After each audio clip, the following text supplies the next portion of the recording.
Hey geometry friends, this is part 2 of section 8.2, and we remember that we had these cool rules that told us if a squared plus b squared equals c squared, then this is just a right triangle.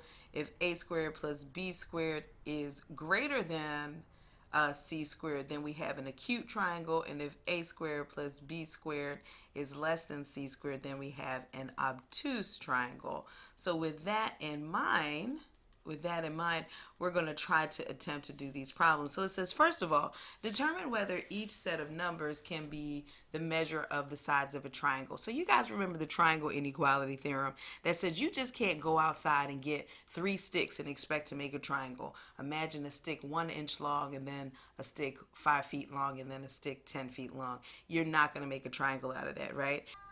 And so with that in mind, we need to first check to see if we can make a triangle. And so the triangle inequality theorem said that any two sides, the sum of any two sides must be greater than the third side. And so the quick way to check that is 16 is the greatest side. 14 plus 7 is clearly 14 plus 7 is greater than 16, so that's enough. So I know that any other two sides, the sum of any other two sides would be greater than the other side. Like these two is greater than that, these two, right, okay. I hope that made sense. So with that in mind, we are going to know that this makes a triangle. Now we need to figure out what kind. So you take 7 squared plus 14 squared, and you see what happens. I should probably not put an equal sign. We'll see what the relationship will be. So 7 squared plus 14 squared is something to 16 squared. You guys with me? So 49 plus 196, that's d squared, has some relationship with 16 squared, which is 216, I believe. 216?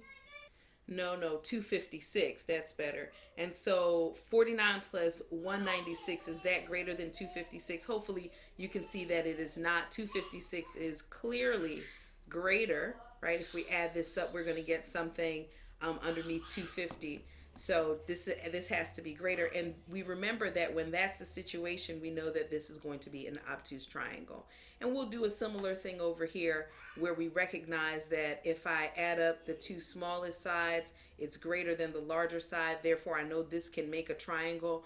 And next, I'm going to take 9 squared, add that to 40 squared, and see what the relationship of that is with 41 quantity squared. And when I do that, I have 81 plus 4 times 4, 1,600.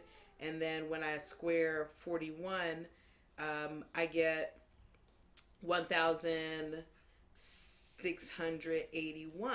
Super cool, right? Because now you look at it and you're like, oh, they're equal.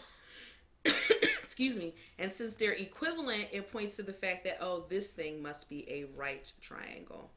All right, that's all I wanted to talk about in this video. So definitely take care. Let me know if there's any questions. I look forward to chatting with you soon. You guys know the deal. And the next video should be out soon. Take care. Bye-bye.